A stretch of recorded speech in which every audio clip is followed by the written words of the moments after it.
The Dark History of the Reincarnated Villainess, Volume 3 Review.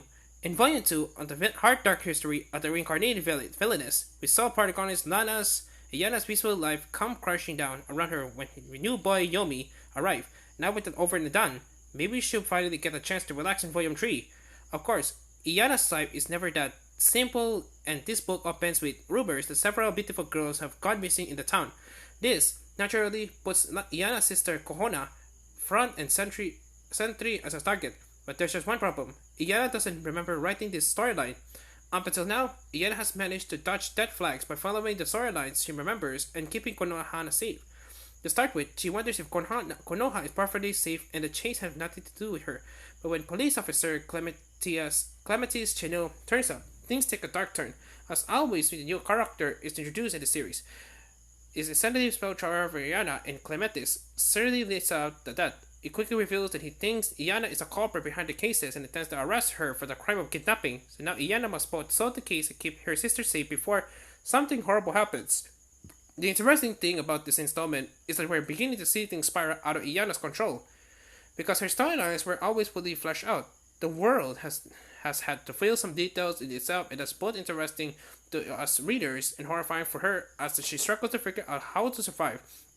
As lazy as Iyana may have been with her storytelling in her past life, she still always wrote everyone to be against her when something bad happens. One somewhat problematic aspect of poetry is the introduction of a female character and the reveal that our protagonists always wrote them as lesbians, so they were in competition for Konoha's love. In fairness to the book, Iyana loves those regret this decision and vows to repent of, but of course, the damage is done, but I think it's difficult to readers and even up as a teenager girl being an idiot.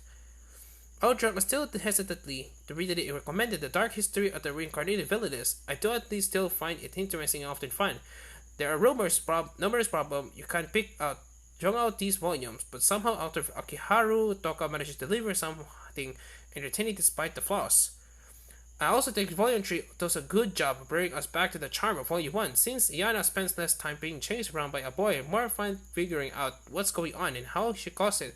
She generally has no idea who's behind the missing girls, which leaves her as much in the dark as us, which pays off as together we figure out the mystery. If the book author continued to capitalize on the strengths of the series, but it will become just a little more recommendable fans to the genre.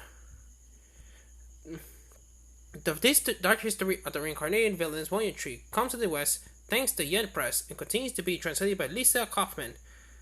The translation reads well with no issues. The note and the lettering, handled by DK, continues to be an improvement of Volume 1. Volume 4 of the series is scheduled for release in December. Overall, The Dark History of the Reincarnated Villains Volume 3 capitalizes on what we made the series find at the beginning to deliver the improvement of the previous book. It's still a far cry for being perfect, but there is certainly enough here where I find myself coming back to it to check in on Lana's adventures. 7/10.